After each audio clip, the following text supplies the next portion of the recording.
Hey, this just occurred to me. I have no idea. I didn't prepare you for it. But what about if you get ransomware and hacked? Are there insurance products for that? There's, oh, you'll hear a cyber liability, is kind of a standalone policy. Um, and there's a number, I guess that's a good time for me to address. There's a number of coverages or policies or endorsements that are important to certain types of business, right? Cyber liability would be one of those.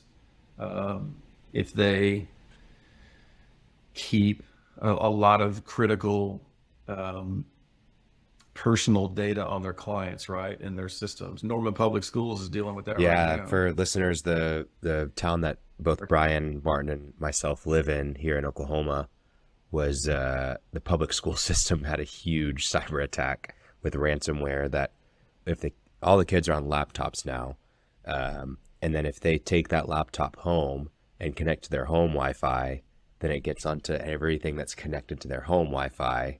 So it was a huge mess. Yeah, no doubt. So they're going 80s style right now with just pens and papers and books. So that's one kind of standalone policy to think about. Another one is employment practices liability insurance, and that's when you're getting into the wrongful termination kind of arena of coverages. If that's a concern for business owners that have a large number of employees, or maybe even not a large number, they just have a concern or have a skeleton over some experience with employee where they want protection against that. Um, so those are a few of the kind of ancillary policies that could make sense depending on the type of So business. Brian, what happens, let's say that I have the cybersecurity policy, cyber liability policy, whatever you called it, and that also interrupts my business. Where does it touch on both of those things? Do I get coverage for both of them? Or does one only apply? How does that work? Yeah, that's going to be kind of specific to the design of the policy, but I could see circumstances where there could be, yeah, more than one policy, more than one coverage Okay, involved, gotcha. depending on the circumstances, type of loss, et cetera.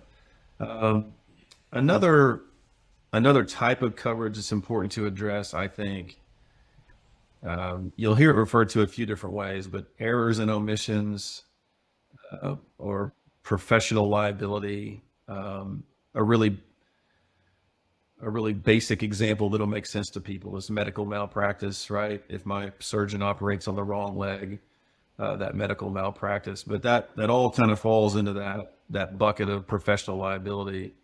Um, for people like me, accountants, financial planners, et cetera, we have errors and omissions policies to protect our business. If I make a mistake and like an honest mistake and don't have the right coverages on, or we forgot to add a vehicle they emailed us to add, that's the omissions part. Um, I'm sorry, that's the errors part. Omissions would be if I lied to them about something and they suffer damages because of it. So those are, again, really important coverages to have that, it's forced on people like me through our carrier, but there's going to be some others that, maybe a therapy clinic wouldn't necessarily think about errors and omissions, or somebody that owns a gym may not think about, I gave them this exercise to do and they blew a disc, right? Um, so those are kind of, again, they're ancillary, but it's they're not so ancillary if you're getting sued for several hundred grand, right? So those can be really important pieces to add, again, depending on the type of business and what their exposures are.